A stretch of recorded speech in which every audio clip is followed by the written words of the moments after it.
Alors là les amis, c'est un très grand jour, non pas parce qu'il s'agit encore une fois de la review analyse de l'épisode de la semaine d'Inazuma Eleven au rayon, avec du coup l'épisode 13 pour cette semaine, mais c'est un grand jour parce que ma théorie sur Ichiyoshi, dont j'ai discuté avec vous en review, en analyse avec mes avis, mes théories etc que j'ai pu citer partout, ma théorie est enfin validée, confirmée, acceptée avec cet épisode 13. Du coup vous comprendrez les amis que je suis hyper heureux parce que 2 jours avant la sortie de l'épisode 13, j'ai posté sur Twitter un gros tweet avec du coup toutes mes théories sur Ichiyoshi. Elle a été entièrement validée et je suis vraiment très heureux les amis, et là je me la pète en vidéo. Appelez-moi l'oracle Inazuma Eleven si vous voulez, sans prétention. Bien sûr les gars, team second degré, hein, prenez-moi pas au sérieux, je suis en train de déconner un petit peu avec vous. Parce qu'à chaque fois que je sors une théorie sur Inazuma Eleven, je suis quasiment à ça de la vérité, ou des fois en général j'ai plutôt raison. Sauf la fois où j'avais dit qu'Axel Blaze allait jouer pour l'Allemagne parce qu'il a des origines allemandes et blablabla, et du coup je me suis trompé parce que je pensais qu'il allait avoir un rôle moins important dans RS au rayon vu les nouveaux joueurs qui allaient arriver. Au final la production avait simplement écarté Axel Blaze sur blessure, du coup il faisait quand même partie de la sélection japonaise,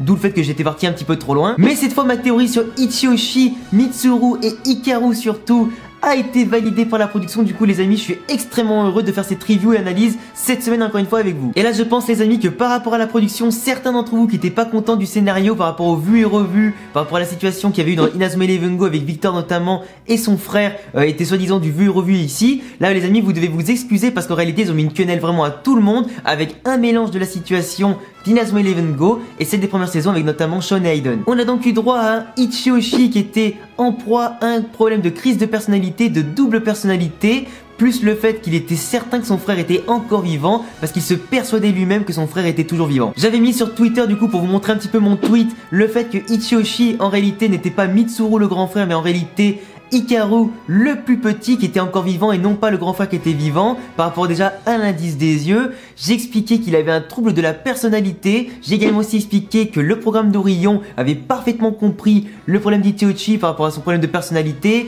qu'il pensait que son grand frère était encore en vie. Du coup il s'identifiait à lui, du coup il prenait sa place, il savait plus vraiment qui il était. Ils ont exploité son problème psychologique pour lui faire croire que son frère était à l'hôpital, que sans leur aide il pourra pas le sauver, qu'il a besoin d'eux pour le sauver, pour le soigner, le sortir du coma ou tout ce que tu veux. À chaque fois, Ichiyoshi, Hikaru du coup, a subi un lavage de cerveau au niveau psychologique, plus son trouble, ce qui l'a fait totalement mis en confusion, qui l'a du coup posé pas mal de problèmes, qui l'a forcé à rejoindre le programme d'Orion, renoncer au football qu'il aime et surtout à avoir de graves problèmes de santé. J'avais expliqué tout ça sur mon tweet et du coup j'ai enfin eu la réponse, c'est validé. Du coup devant nous, nous n'avons pas Ichiyoshi Mitsuru comme on pensait depuis le début, mais bien Ichiyoshi Hikaru, le petit frère des deux qui ont du coup subi l'accident avec du coup la mort du grand frère. Le grand frère du coup quand le père a percuté avec sa voiture d'autres véhicules, le grand frère est tenté de sortir de la voiture, sortir le petit, sauf que malheureusement il était atteint, il est tombé et il est mort. Par rapport à leur ressemblance entre le petit et le grand frère, c'est quand même normal parce que c'est quand même des frères. Le petit frère peut très bien ressembler au grand frère en grandissant. On avait vu d'ailleurs plusieurs plans suivant les personnalités d'Ichiyoshi avec du coup les yeux qui changeaient entre Hikaru et Mitsuru. On avait quand même bien compris pour certains que Mitsuru en réalité peut-être pouvait être confondu avec Hikaru par rapport aux yeux. Du coup on avait Hikaru qui a survécu, qui a pris on va dire la personnalité de son frère comme exemple. Il adorait en tout cas le voir jouer au football. C'est grâce à lui en tout cas que Mitsuru quand ils étaient jeunes a pu progresser au football d'après les analyses de Hikaru qui au niveau footballistique, analyse et tout ça est bien plus intelligent et qui était bien plus malin que son grand frère. Du coup même si son grand frère possédait entre guillemets le talent physique, lui possédait le talent technique et d'analyse. Du coup il a voulu un petit peu grandir en s'identifiant à lui. Au fur et à mesure en grandissant il lui ressemblait quasiment trait pour trait, il a pris sa personnalité physique, il a pris en tout cas sa personnalité en pensant malheureusement que son frère était toujours en vie parce qu'il souhaitait vraiment que les deux frères puissent être réunis à l'avenir pour jouer au football. Moi ce qui m'a vraiment mis la puce à l'oreille au fur et à mesure des épisodes, c'est simplement en fait que Mitsuru n'a jamais été en contact avec Hikaru, on les a jamais vus sur le même plan à l'hôpital et on l'a jamais vu aller le voir son frère qui était soit dans le coma, soit diminué en fauteuil roulant ou tout ce que tu veux. On les a jamais vus en même temps sur le même plan dans la temporalité de maintenant. En plus de ça, je trouvais ça hyper bizarre qu'à chaque fois que Iwato recevait une lettre, quand il répondait dans la foulée, il avait limite la réponse le lendemain comme si actuellement le postier, il prenait la lettre, il l'envoyait, il la ramenait. Il y avait vraiment une temporalité à ce niveau-là qui était quand même pas négligeable et surtout qui donnait quand même un gros indice sur la portée on va dire des lettres de Iwato. C'est forcément s'il les envoyait pas très loin, elle pouvait revenir très vite, mais moi je pensais vraiment que là c'était un truc de fou, qu'à chaque épisode il avait le moyen d'écrire une lettre alors qu'il y avait à chaque fois qu'un jour qui passait quoi. Après ce qui nous a vraiment tous mis la puce à l'oreille, c'est vraiment dans l'épisode 12 du coup pendant le match, quand il était un petit peu en mode confusion, qu'il savait pas ce qu'il devait faire, écouter Orion, ne pas les écouter, protéger Inazuma Japon ou pas, il se posait énormément de questions, il a eu pas mal de troubles de la personnalité quand il disait à chaque fois grand frère, puis petit frère, puis re-grand frère, puis au petit frère, on voyait vraiment qu'il était perdu, il savait plus vraiment de qui il s'agissait, qui il était lui-même. Il se posait même la question à lui-même durant l'épisode 12, ce qui a amené du coup pas mal de confusion et du coup la conclusion quasiment de ma théorie. Du coup c'est pour ça les amis qu'il faut vraiment féliciter la production d'Inazuma Eleven Orion pour nous avoir mené sur une fausse piste pendant 12 épisodes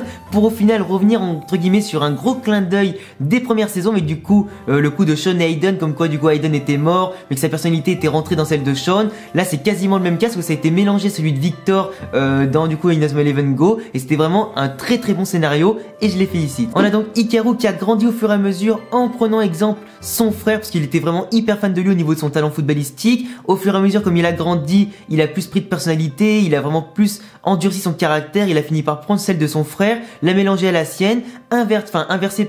les deux personnalités quand il le fallait sur le terrain qu'en dehors. Sur le terrain, il y avait toujours, on va dire, la personnalité d'Hikaru qui voulait vraiment prendre le dessus pour jouer un vrai football et s'éclater. Mais en dehors du terrain, c'était plus celle de Mitsuru, son grand frère, qui voulait absolument sauver son petit frère parce qu'il savait plus vraiment lequel était mort entre les deux. Et du coup, le fait que leur personnalité se soit mélangée, que l'un et l'autre voulaient croire, et du moins voulaient se forcer à croire que leur frère était encore en vie, qu'ils voulaient absolument le sauver pour jouer au foot à nouveau avec lui, c'était entre guillemets se voiler la face, se cacher la vérité, se mentir à soi-même, d'où le fait que Nosaka l'ait dit plusieurs fois que Ichiyoshi se mentait à lui-même. C'était en réalité ça qu'il voulait dire parce qu'ils ont appris la vérité grâce à une enquête que Jude a menée en parallèle, et aussi le fait que bien sûr les deux coachs étaient au courant, qu'ils n'ont pas voulu dévoiler aux autres le secret de Ichiyoshi, mais grâce aux enquêtes qu'ils ont menées en parallèle, ils ont trouvé la vérité, tout le monde a compris un petit peu de quoi il s'agissait, et donc un problème de personnalité, de double personnalité. Aussi un autre point qui pouvait te mettre la puce à l'oreille, c'est aussi le fait que Ichiyoshi, quand il partait la nuit du centre d'entraînement d'Inazuma Japon, il ne revenait pas dans la nuit, il revenait vraiment le jour d'après avoir passé du coup toute la nuit à l'hôpital dans la peau de Hikaru entre guillemets, qui était censé être dans le coma à la base. En tout cas la production nous a mis vraiment une très belle quenelle, c'était vraiment une très belle théorie à monter. Mitsuru était en réalité Hikaru le petit frère, il a absorbé la personnalité de son grand frère pour devenir à la fin un joueur complet. Les deux personnalités se sont mélangées pour laisser bien sûr Hikaru prendre le dessus avec bien sûr l'aspect physique de son frère. C'est vraiment du coup hyper cool parce qu'on voit que sur le terrain il est vraiment hyper doué, on le voit faire un putain de geste pour dribbler les adversaires, il est vraiment hyper bon et c'est vraiment ça qui va être intéressant parce que Hikaru du coup a grandi en ayant toujours eu une analyse hyper pointue du football, il sait très bien analyser les adversaires, analyser ses coéquipiers, il est très technique en touche, au niveau du toucher de ballon, il sait comment taper le ballon, comment le toucher pour faire tel geste, telle frappe, telle passe et tout ce que tu veux, il est extrêmement technique, il est vraiment très doué en dribble et tout ça. Donc ça va vraiment apporter une touche en plus et un atout en plus à l'équipe d'Inazuma Japon qui est vraiment pleine de talent. C'est d'ailleurs pas pour rien qu'à la fin de l'épisode, t'as Nosaka qui va le prendre sous son aile et qui va lui demander en tout cas d'être le conseiller de l'empereur des tactiques. Du coup on aura vraiment maintenant un milieu de terrain hyper complet avec Asuto, Nosaka, Caleb, du coup maintenant Hikaru, avec aussi bien sûr Iura qui va jouer avec eux, Tetsuya évidemment. Du coup j'imagine même pas quand Jude va revenir, on aura vraiment un milieu de terrain mais qui sera pareil pour toutes les tactiques, le milieu de terrain qui sera le mieux gérer la possession, les techniques, les tactiques, on aura vraiment limite 3 gros empereurs de la tactique au milieu de terrain quand on aura Jude, Hikaru et Nosaka réunis. Après vraiment si je veux plus analyser le match parce que là c'est vraiment le gros cas de Hikaru et Mitsuru qui avait vraiment fait un gros clin d'œil du coup pour la saison Inazuma Eleven Go, ça a vraiment été une grosse révélation qu'on a eu dans cet épisode là. Du coup le match est un petit peu passé à la trappe, t'as Hikaru qui s'est vraiment régalé à la fin du match, qui a offert d'ailleurs une belle passe décisive encore une fois à Aizaki et Hiroto pour marquer leur but avec leur technique combinée, c'est d'ailleurs un doublé pour eux si je dis pas de bêtises, mais du coup c'est vraiment une petite victoire qui était faite tranquillement parce qu'on n'a jamais vu Inazuma Japon inquiété dans ce match là. Mark Evans au cage avec ses techniques Fujin Rajin et Ghost à chaque fois à stopper tous les tirs, il a pas été pris en défaut, il a en tout cas gardé la cage inviolée, ce qui a stabilisé la défense. Du coup on peut dire que ce match face à l'Arabie Saoudite était vraiment hyper tranquille parce qu'ils ont quasiment joué la plupart du temps à 11 contre 10 vu que Ichiyoshi était en tout cas très perturbé, il était très confus, il savait plus quoi faire, il jouait pas du tout avec eux ni contre eux. Donc même à 11 contre 10 quasiment les 3/4 du match, ils ont réussi à l'emporter plus ou moins facilement. En attendant bien sûr maintenant la finale des qualifications de la poule asiatique face à la Chine qui sera donc la grosse confrontation. Tout le monde va attendre ce match avec impatience parce que ça va vraiment être un très gros match hyper épique avec du coup peut-être un adversaire qu'on connaît déjà et qui les attend de pied ferme. D'ailleurs je me permets de glisser une petite théorie dans l'analyse d'ailleurs par rapport au prochain match qui sera contre la Chine. Vous savez tous que l'assistant du coach chinois du coup donc de la sélection japonaise est donc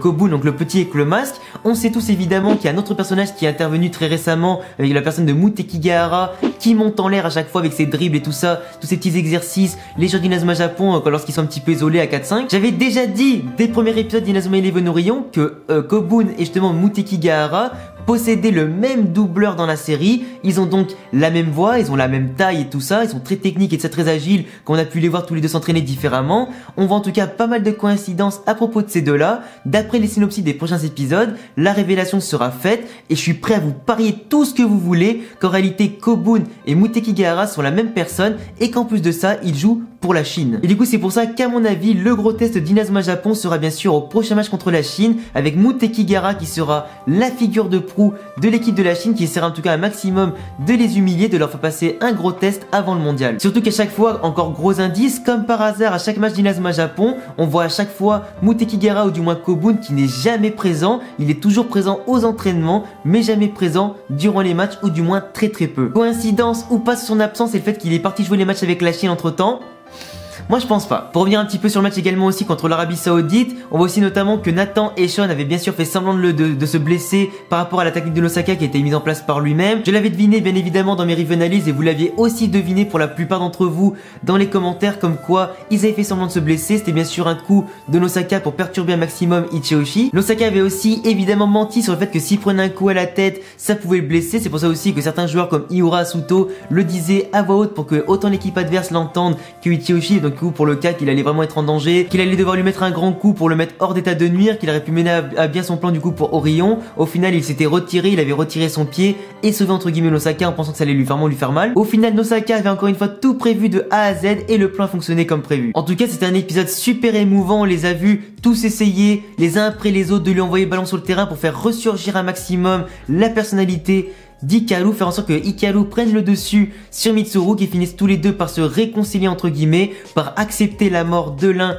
comme de l'autre, du moins, enfin suivant les personnalités, t'as compris un petit peu le délire, parce que Mitsuru pensait que c'était Hikaru qui était mort, et en réalité Hikaru pensait en réalité que Mitsuru était mort, enfin un petit truc dans le genre, ou du moins il pensait qu'il était encore vivant mais qu'il devait le sauver. Ouais je sais c'est un petit peu compliqué mais essaye de suivre un petit peu. Oh. Au final ils ont cru en lui, les deux frères se sont réconciliés à l'intérieur d'eux, leurs personnalités ont fusionné, ils ont tourné la page, il a pu en tout cas Hikaru prendre le dessus, montrer sa véritable personnalité, exploser tout le monde avec son talent sur le terrain, montrer de quoi il est capable, faire gagner en tout cas Inazuma Japon et remporter la victoire. Et du coup dans les prochains matchs on va enfin pouvoir voir l'équipe d'Inazuma Japon au complet, hyper puissante, avec du coup tous leurs atouts qui seront développés. Tout le monde en tout cas est très content, il l'intègre en réalité à sa juste valeur. Je pense que maintenant avec tout ce qui s'est passé, vu tout le scénario, en tout cas on peut pardonner un petit peu Ichioshi, qui est donc maintenant Hikaru, de tous les méfaits qu'il a pu faire avant. Enfin, en tout cas maintenant je pense que j'aime vraiment bien ce personnage, et le producteur en tout cas de Inazuma Eleven Orion nous avait prévenu comme quoi c'était fait exprès qu'il fallait qu'on le déteste. C'est parce qu'en tout cas si on a réussi à le détester autant qu'on voulait, c'est parce que la production a bien fait son travail, le scénario et la personnalité étaient en tout cas très travaillés, et qu'au final le dénouement nous a tous surpris, sauf moi qui avais réussi ma théorie. En tout cas les gars, j'espère que vous avez kiffé cet épisode 13 d'Inazuma Eleven Orion, j'espère en tout cas que vous avez kiffé ma review aussi sur cet épisode là et les derniers épisodes. Tu peux bien évidemment me dire en commentaire ton avis sur l'épisode, sur le déroulement du scénario. Est-ce que tu t'y attendais, est-ce que tu t'y attendais pas, est-ce que tu avais compris, est-ce que tu n'avais pas compris. Dis-moi également aussi ce que tu attends pour la suite, si tu es aussi d'accord avec moi sur ma mini théorie sur Muteki Gahara, qui sera en tout cas Kobun et aussi un joueur de la Chine. En attendant, si t'aimes Inazuma Eleven, les mangas, les jeux vidéo et tout ça, je te laisse bien sûr t'abonner à ma chaîne, me laisser un gros pouce bleu, me suivre sur tous mes réseaux et tous les liens en description, me soutenir sur YouTube parce que c'est vraiment hyper important, et à bientôt pour une prochaine vidéo. Ciao.